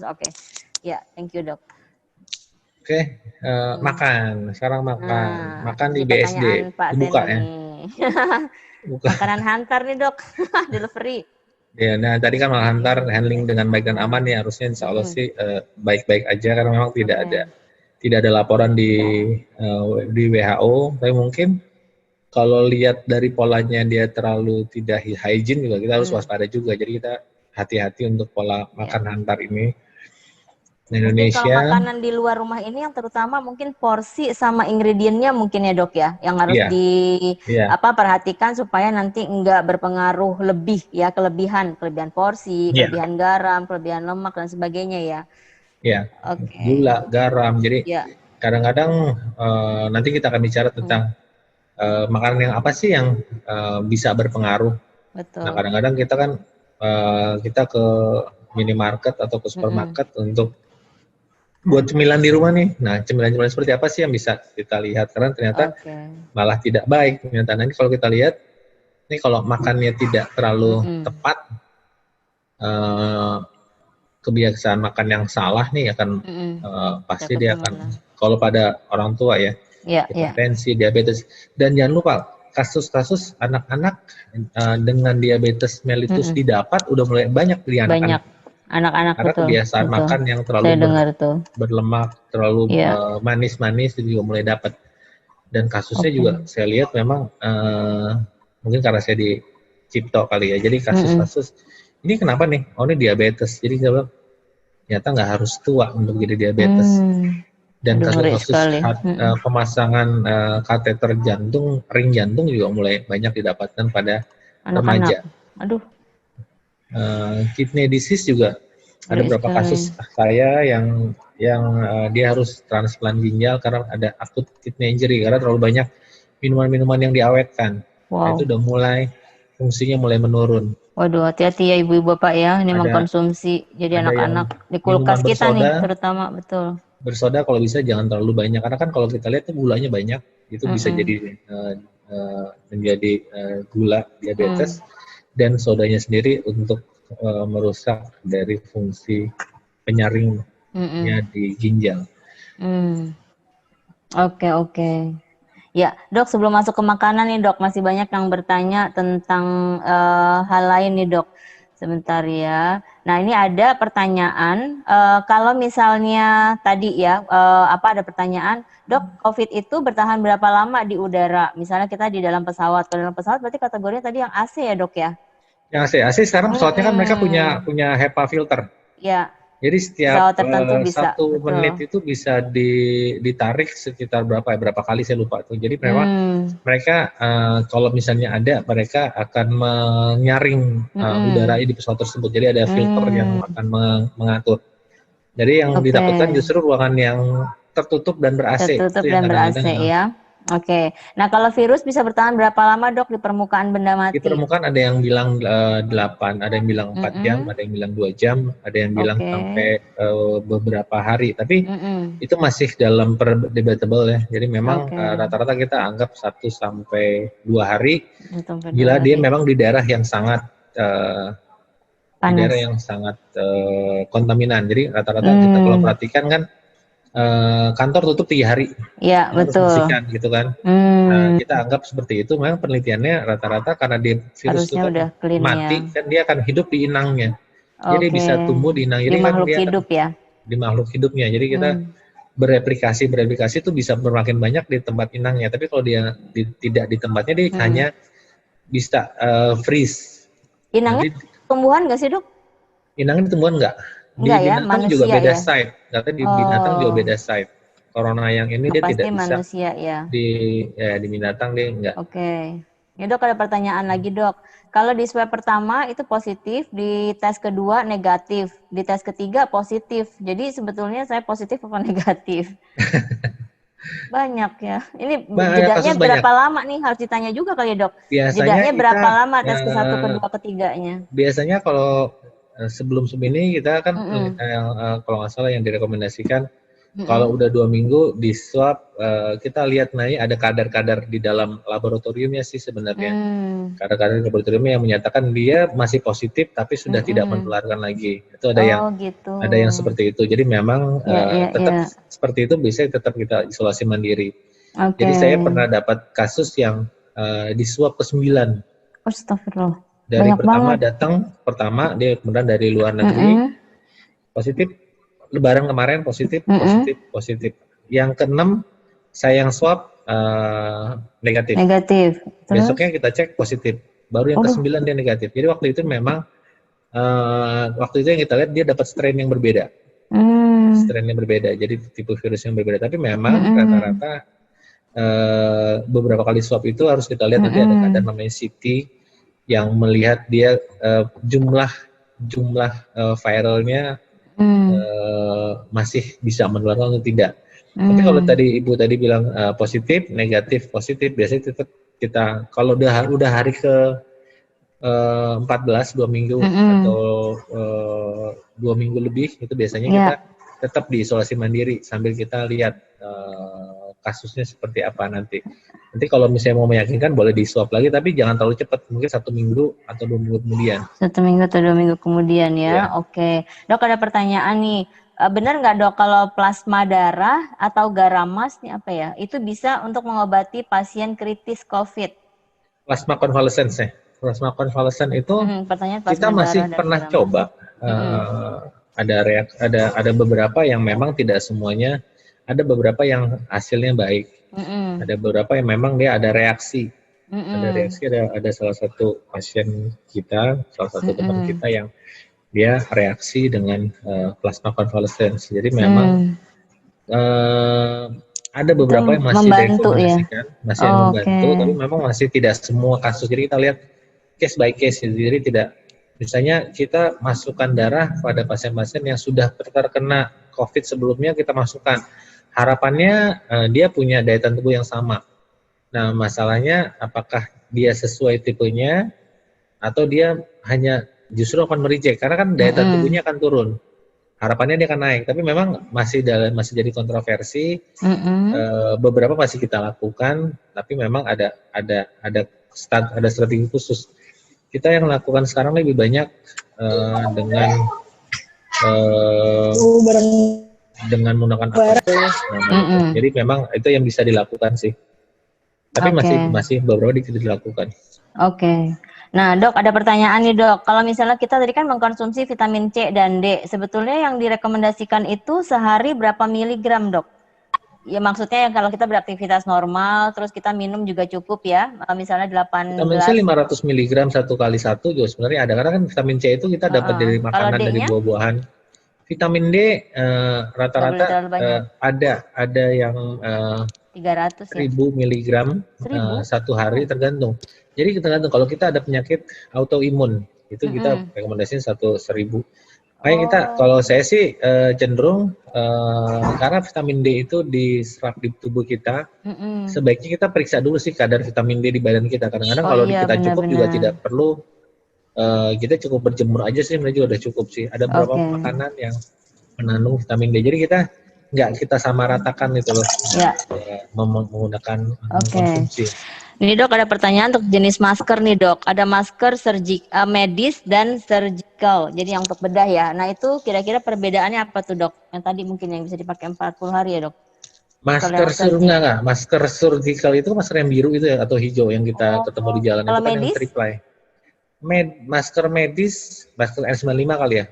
Karena masker bedah itu masker medis yang kita dijual di banyak itu juga banyak tuh yang warna biru itu, ada yang medis, ada yang non medis, tapi intinya sama sih, sama-sama 3 lapis, triple, dan fungsinya yang penting kita menggunakannya harus tepat. Kalau kita tiup, sedot itu ada perbedaan tekanan. Jadi kalau nafas, jadi kita cara ngetes masker yang pas buat muka kita tuh kayak gitu ya. Berarti kita tiup, kemudian kita sedot. Nah itu ininya gerakannya bener nggak gitu ya? Pas gitu ya, nutupin gitu ya Dok. Kalau misalnya kita kadang-kadang kan kalau periksa masker yang 100%, kita nyobanya pakai gula. Jadi gula kita ada obat anak asma tuh ada di asap-asap ya, diasepin ya. Kita isi dengan gula. Kalau maskernya kerasa manis di lidah, itu berarti bocor. Oh gitu. Jadi kalau Bapak Ibu ada tips baru lagi yang 100%, cara tesnya dengan gula ya. Tapi itu biasanya kalau kita pakai masker biasa, pakai masker bedah biasanya masih kerasa. Tapi at least itu kan untuk, kalau kami kan ngerjainnya memang untuk pasien operasi. Jadi memang pasien harus itu bedanya cuma beberapa senti dari kita. Jadi kita harus save sebenarnya. Oke, Dok, ada pertanyaan lagi nih Dok tentang masker juga soalnya. Apakah betul keseringan pakai masker biasa merusak paru-paru, dan jika kita berolahraga menggunakan masker sering pusing dan mual? Jadi gimana tuh Dok caranya? Iya, intinya sih jangan sering keluar-keluar gitu kan. Olahraganya di dalam rumah tetap disarankan ya Dok ya? Ya memang di luar itu memang jangankan ibu atau bapak yang menggunakan masker. Saya yang setiap hari bawaannya udah capek, udah fatigue karena pakai masker terus gitu kan. Kadang-kadang saya cuma saat sholat dan makan aja. Kadang-kadang yang ibu tahu juga, kalau misalnya kita banyak cerita untuk tenaga medis yang di ruangan COVID, mereka pakai dari jam 7 pagi sampai jam 4 sore. Jam 7 sampai 4 sore mereka pakai terus, mereka pasti pakai Pampers dan pakai masker. Maskernya pasti di double, masker N95 plus masker bedah. Terus sampai jam 4 dia sampai rumah, biasanya di hotel sih mereka kalau di situ, di tempat dia mereka buka. Nah itu mereka biasanya sholatnya pasti diakhirkan gitu kan, diakhirkan. Segerakannya. Kasus seperti itu memang mereka juga rata-rata capek sih memang ya, tapi memang sebisa mungkin kalau kita nggak tahan ya, itu kan memang ke new normal ini kan yang butuh yang seperti ini nih. Sampai kapan sih kita pakai masker? Jadi kalau daerahnya sangat kosong, saya sih silakan aja untuk membuka. Tapi kalau misalnya dia daerahnya masih di kantor-kantor juga, seminimal mungkin kita buka maskernya sih sebenarnya. Ada lagi? Udah, itu dulu Dok. Lagi ya? Iya, lanjut dulu ya. Nah sekarang gawai. Iya. Gawai ini screen time atau gadget atau media sosial. Jadi memang penelitian kita, nah ini ada kontroversial sih sebenarnya. Betul. Berapa lama sih kita boleh pakai, berapa baiknya sih kita menggunakan gawai. Jadi kalau kita lihat memang kayak saya aja nih, misalnya saya punya pasien bayi yang harus dilakukan pemeriksaan pendengaran. Ini pasien-pasien saya ya. Ya. Ibunya gendong-gendong dia. Sambil gendong-gendong dia, ibunya pakai gadget. Oh, Biasanya tuh anak nggak akan tidur. karena Ya, karena nggak tahu, karena kan bondingnya anaknya jadi berbeda. Jadi rasanya juga agak berbeda. Jadi kayak nggak memang, fokus kali ya, Dok? ya jadi nggak fokus. Jadi saya ngeliat Mm-mm. kalau saya lagi udah nunggu dia tidur nggak tidur dia pakai gawai dan saya mau pulang, biasanya biarin aja. Biar saya juga cepet pulang gitu. Oke, Oke. ini penggunaan Karena dokter gawai baru bisa ngerjain kalau dia udah tidur ya babynya ya, Dok ya? Iya. Oke. Jadi penggunaan gawai atau screen time ini, kalau saya sih, pasien-pasien saya dari yang kurang dari yang kita lakukan dia menggunakan gawai atau pakai gadget, mereka rata-rata kalau dari kecilnya mereka menggunakan gadget tersebut, menggunakan gadget 30 menit, dia komunikasi akan berkurang 23%. Oh. Kalau dia nggak ada masalah, biasanya nggak ada apa-apa. 30 menit sehari itu 23%. decrease-nya 20%. 23%. Jadi kalau Kemampuannya. anak umur 2 tahun, harusnya dia bisa berkomunikasi minimal 20 kata. Nah, dia hanya bisa 17%. Tapi bukan 17% yang kita maunya gitu. Justru, nah ini nih, keterlambatan kognitif, bahasa, sosial, emosional skill-nya ini yang berbeda. Jadi mereka kayak misalnya anak-anak bayi umur 3 tahun kalau makan diputerin Ipin dan Upin gitu kan. Nah, mereka punya waktu, mereka punya pola jam segini jamnya Ipin dan Upin nih, bukan jamnya makan. Nah, pola-pola seperti itu. Jadi kalau kita lihat nih ada penurunan fungsional anisotropi, FA peningkatan radiodifusi, karena kemudian screen time tinggi. Jadi yang biru ini yang baik, yang higher yang seperti ini. Jadi memang dia secara emosional agak sedikit berbeda secara kognitif. Bahasa itu kan, bahasa itu bukannya bicara ya, tapi bahasa itu mimik kita. Mimik kita kalau misalnya kita ketemu senyum, dia enggak, mimiknya biasa aja. Karena itu memang ada perbedaan dalam seperti ini. Jadi yang kita lihat tidak hanya bicara. Jadi kurang ekspresif gitu ya, Dok, maksudnya ya? Ekspresif salah satunya. Jadi penelitiannya seperti itu. Oke. Wah, bahaya nih Bapak Ibu ya berarti. Jadi ya memberikan gadget kepada kalau kita sih anak memang di bawah 3 tahun ya. Nah, sekarang agak dilematis juga buat kita. Berapa jam sih kita boleh screen time dengan anak-anak? Para guru, para orang tua, kita screen time-nya. Biasanya kita harus ada jedanya. Jadi optimalnya 3 jam. Jadi jam 7, jam 8, jam 9, jam 10 nanti ada break-nya. Nah, sebaiknya kalau break itu dia jangan di depan komputer lagi ya, Dok ya. Nah, karena masalahnya tolong cari ibu kota Indonesia zaman dahulu. Mereka nyarinya pakai Google lagi, screen time lagi gitu loh. Benar-benar. Memang ada dilematis buat kita sih, apa yang harus kita lakukan supaya pola-pola ini juga menjadi lebih baik. Nah, itu yang kita juga butuh strategi khusus untuk anak-anak. Semua pandemi seluruh dunia pasti akan seperti ini. Kita dapatkan memang ada perubahan dari screen time ini. Nah, kita lihat new abnormal apa sih sebenarnya, kita juga bingung nih. Tadi udah posisi tidur, makan, posisi screen time, abnormalnya kita juga sampai kapan kita nggak tahu nih. Apa menjadi common disease, jadi kita biasa aja sih lama-lama begini juga gitu loh. Karena kita ada yang bilang nanti Januari, nanti ini, buka loh sampai Januari. Nah, kalau dibuka berarti apa sih harus kita siapin? Betul. Nah, kita masih belum tahu sih, mudah-mudahan ke depan kita punya pola-pola virus ini seperti apa sih sifat-sifatnya. Nah, kalau sifat-sifatnya kita tahu, kita bisa mengantisipasi sebenarnya. Oke. Nah, ini kan vaksinnya dikembangkan, strain vaksin itu ada 10 macam, Indonesia masuk 2. yang masih kita dalam tahap 2, tahap 3. Tahap 4-nya belum, jadi masih butuh waktu lagi.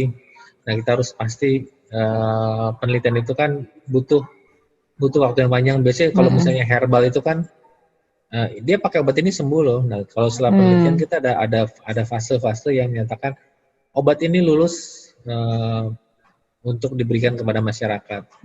Nah, itu yang kita juga butuh kepastian.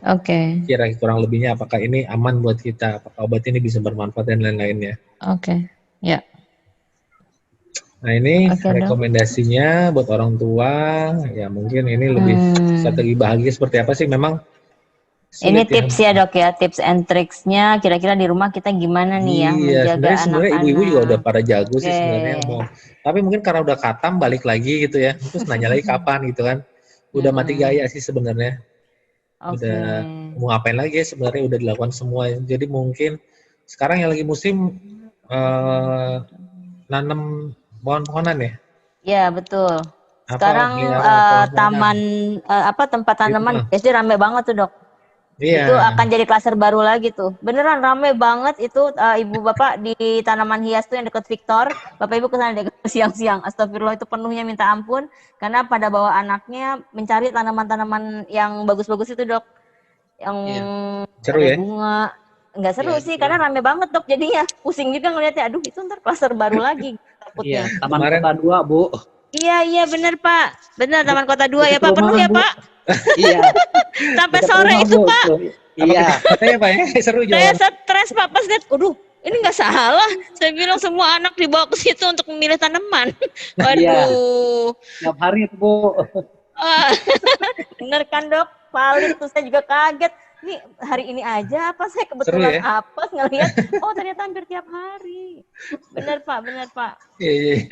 Jadi mungkin rekomendasi sih mungkin bahagia kegiatan apa yang bisa kita lakukan di rumah. Jadi kalau kita tahu imun sistem kita bisa kita perbaiki, tadi kan tidur kita juga harus tahu ternyata tidur itu pengaruhnya cukup banyak. Makanan kita yang berikan juga cukup banyak. Betul. Terus screen time juga makin banyak karena memang kalau di luar negeri program TV ini gratis, mereka untuk diam di rumah sih sebenarnya, tapi harus kita antisipasi juga. Kalau pasien-pasien saya yang bayi-bayi itu mereka harus ikut. Kalau nonton rame-rame, kita nonton rame-rame discuss gitu loh. Jadi diajak ngomong ya dok ya, diajak berinteraksi juga ya, nggak didiemin film itu dari awal sampai akhir diam aja gitu ya dok. Tapi kalau film horor dok sendiri itu dok pasti nutup mata masing-masing. Nah, mungkin lebih banyak nih kan makan dari aktivitas bersama, aktivitas outdoor sebenarnya kita juga sudah banyak menggunakannya.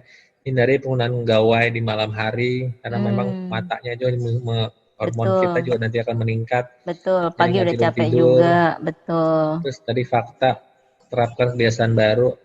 Mungkin, nah ini hikmah di balik pandeminya mungkin, nah tadi family quantity and quality time ini kan memang gampang-gampang susah ya. Kalau jarang ketemu dulu, kayaknya anak saya sibuk nih, ada basket lah, ada ini, sekarang ketemu tiap hari. Kelihatan kelakuannya justru gitu. Hikmahnya kita harus lebih baik dan keterlibatan orang tua memang mau nggak mau kita jadi sebelahnya ngerjain PR atau enggak, melakukan tindakan-tindakan apa yang bisa kita lakukan.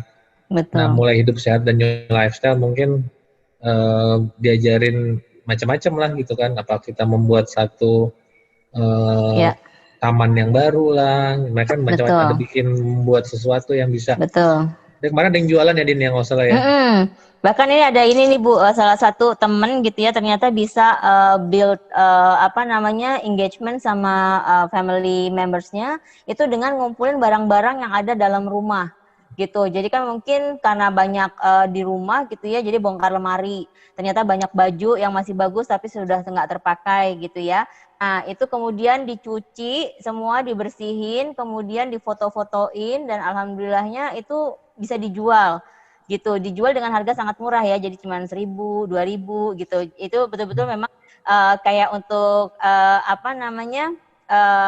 untuk benar-benar sangat misalnya mengencourage bahwa ini banyak orang yang butuh di sana gitu ya, tapi memang ini masih ada usaha gitu. Jadi anaknya sendiri, ternyata saya bisa ngumpulin 100.000 gitu sebulan gitu ya. Nah itu nanti bisa kita educate juga untuk ya udah kita sumbangin lagi aja ya, karena kemarin ini kan yang beli juga orang-orang yang memang sebetulnya membutuhkan gitu. Nah yang lebih kayak gitu ibu-ibu, itu saya terharu banget sih, karena ternyata itu muncul justru dari orang-orang yang sangat mampu gitu. Jadi artinya bahwa anak-anak ini dari awal itu udah tuh lemari kosongin, kamu sekarang nggak butuh baju pergi segitu banyaknya gitu ya, nggak perlu baju jaket untuk musim-musim dingin itu segitu banyaknya. Nah itu disingkirin Bu Bapak gitu. Jadi itu aduh Masya Allah, akhirnya sekarang itu mereka sudah menghasilkan sebulan kemarin itu kurang lebih 5 juta. Jadi untuk ngejualin baju-baju dengan harga 5.000, nah itu maksud saya itu inspirasi juga gitu ya, bahwa oh iya ya kayak gitu-gitu ya, sepatu dicuci dulu. Jadi memang mengencourage juga, mengedukasi juga anak-anak bahwa kita memberikan sesuatu harus yang paling bagus gitu, harus yang paling disukai kan. Rasulullah juga kan mencontohkan seperti itu gitu. Jadi bukan barang-barang yang sangat jelek atau apa gitu, enggak. Tapi lebih di-encourage bahwa kita nggak bisa pergi nih, belum tahu setahun lagi, 2 tahun lagi gitu ya. Jadi udah daripada mubazir di lemari akan dihisap juga gitu ya, karena nggak terpakai. Nah itu better kita gunakan untuk yang lebih membutuhkan gitu.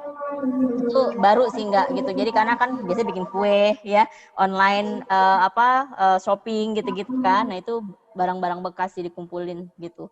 Itu subhanallah itu Iya, banyak sih Pak, banyak yang bisa kita lakukan sih sebenarnya. Betul. Membuat kegiatan baru itu yang new normal, apa yang bisa kita lakukan sebenarnya kan. Betul. Karena memang sekarang kan jalan-jalan nggak bisa, dan kita mau keluar negeri pun kita di lockdown banyak negara, nggak boleh ke sana. Betul. Nah, kita harus berkreatif, karena di hikmah di balik pandemi ini banyak tuh yang lebih juga ada beberapa yang bisa melakukan seperti ini. Benar. Jadi memang kita membuat kita jadi lebih kreatif, apa sih yang kita lakukan, karena susah sama-sama gitu kan. Betul Dok, betul. Ya, ini Dok banyak pertanyaan juga nih Dok. Udah mau berakhir juga ya waktunya. Jadi ini ada pertanyaan, dokter mau tanya, kalau makanan yang banyak mengandung vitamin D itu apa Dok? Makanan vitamin D itu banyak banget ya, makanan yang makanan laut itu ada vitamin D-nya, makanan sayur-sayuran hijau juga dia banyak mengandung vitamin D-nya juga. Tapi rata-rata memang kita dapatkan dari sinar matahari sih. Sinar matahari ya, justru jadi banyaknya memang, ya. Tidak, kita harus pastikan dulu jumlah. Vitamin D dalam tubuh kita tadi itu ya harus. Iya. Oke. Dok, berikutnya ini agak sedikit lebih cepat ya Ibu ya, karena waktunya juga udah mau habis. Kalau ada asma, vertigo dan sinusitis, membedakan gejala COVID-nya gimana Dok?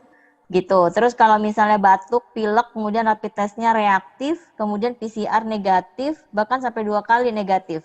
Apakah masih bisa didukung indikasi corona dan harus isolasi? Sebentar. Kalau dia ada sinusitis, vertigo dan asma. Ya bagaimana bedainnya ya gitu ya. Sebenarnya kan sinusitis kelihatan ya. Dia kalau kita tekan di sinusitis kan rongga di muka kita yang terisi cairan. Jadi kalau ditekan sinusitis itu ada gejalanya. Gejalanya biasanya batuk, pilek, dan ada lendir yang ketelen. Ada lendir yang ketelen, itu gejala khas dari sinusitis. Biasanya ada gigi bolong juga. Tapi kalau misalnya dia dilakukan pengobatan biasanya akan lebih baik, atau ada gigi bolong segala macam. Tapi kalau corona gejalanya memang cepat, nggak ada gejala apa-apa, atau dia langsung sakit tenggorokan, pilek, jadi hampir mirip memang gejalanya. Kita agak susah menentukannya. Biasanya kadang-kala kita di saat pandemi ini kita lakukan pemeriksaan dulu, pemeriksaan PCR dulu, atau kalau dilakukan tadi kalau nggak salah kalau udah diperiksa rapid, nah rapid itu kan tidak patok mnemonik untuk menjadi kepastian bahwa dia ada corona. Jadi memang kemungkinannya hanya sekitar 30% sampai 60% kepastiannya. Jadi kalau misalnya dia hasilnya reaktif, belum tentu dia corona. Nah, pasti akan disuruh konfirmasi karena tes lagi. Antibodinya itu biasanya kalau antibodi itu biasa baru kelihatan di 7 hari. Jadi udah kena 7 hari baru dia bisa reaktif.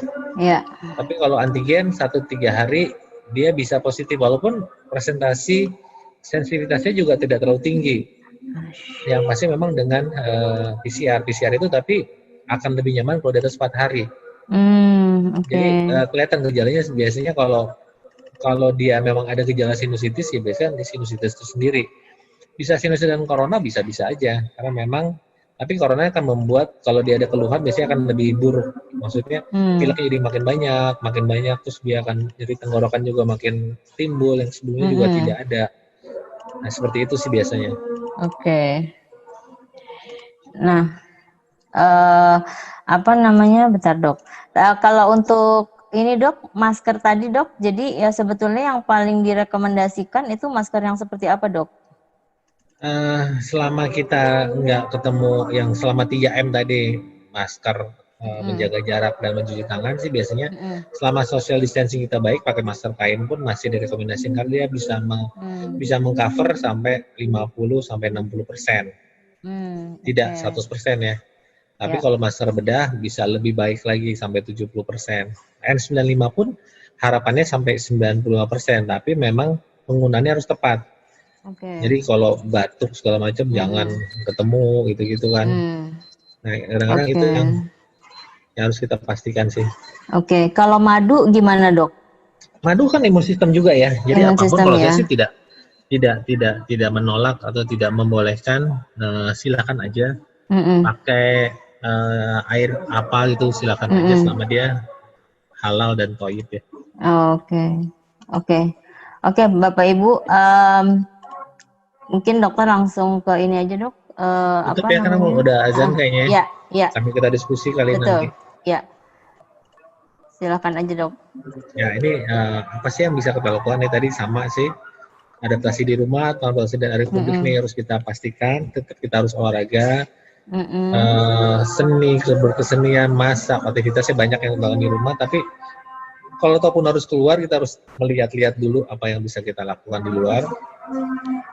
Yang tetap yang paling baik adalah tinggal di rumah saja, dan supaya kita terlindung dari corona.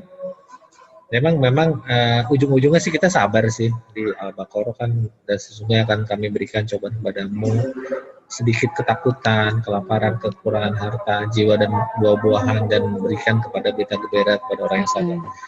Jadi kalau kami di kalangan medis pun sama sih sebenarnya, kita sudah menghadapi corona ini dengan mantap. Makan tabungan. Jadi nih mantap makan tabungan. Jadi memang sama, kita semuanya juga sama seperti itu. Mudah-mudahan kita terhindar dari corona ini, kita tetap berpikiran, mindset kita harus tetap baik. Insya Allah kita dapat menghadapi ini semua. Mungkin mudah-mudahan berguna pada Bapak Ibu sekalian. Bila ada diskusi silakan. Saya sudahi. Wabillahi taufiq wal hidayah. Wassalamualaikum warahmatullahi wabarakatuh. Waalaikumsalam warahmatullahi wabarakatuh. Oke. Ya. Terima kasih Dr. Angga atas sharingnya ya, insya Allah sangat bermanfaat buat kita. Jadi kita sudah tahu nih kira-kira strategi bisa hidup bahagia itu dengan menjaga pola makan, pola hidup ya, pola tidur, kemudian kita jaga juga makanan-makanan kita, kemudian kita jaga anak-anak kita dari bahaya gawai ya. Jadi karena waktunya juga sudah masuk ke sholat zuhur, Dok, dan ini juga sudah azan ya tadi ya, kita harus segera mengakhiri. Baik Bapak Ibu, terima kasih atas partisipasinya pada webinar kita kali ini. Sangat senang sekali, tadi total participants itu kurang lebih 108 ya. Jadi terima kasih sekali sudah meluangkan waktu. Semoga sharing kita ini bermanfaat untuk Bapak Ibu semua. Dan sampai jumpa di program Bekoms Pendidikan berikutnya. Semoga Bapak Ibu tetap bisa join dan semoga kita semua selalu dalam lindungan Allah Subhanahu wa taala beserta keluarga dalam keadaan sehat walafiat, dan yang terpenting tetap berbahagia bersama keluarga agar imunitas kita secara alami juga membantu kita membentengi kita dari wabah ini, dan semoga wabah ini segera diangkat oleh Allah Taala ya kita sudah jalani dengan sangat sabar. Semoga kita termasuk terpilih menjadi orang-orang yang lulus dalam ujian ini. Insya Allah, amin rabbal alamin. Ya, terima kasih Bapak Ibu, terima kasih Dokter Angga, terima kasih semua yang sudah berpartisipasi. Mohon maaf atas segala kekurangan kami dalam penyajian acara ini. Semoga kedepannya bisa kami perbaiki untuk bisa lebih bermanfaat lagi untuk Bapak Ibu. Terima kasih. Saya tutup dengan wabillahi taufiq wal hidayah. Wassalamualaikum warahmatullahi wabarakatuh. Waalaikumsalam warahmatullahi wabarakatuh. Pamit duluan Bu ya. Ya, mangga Pak.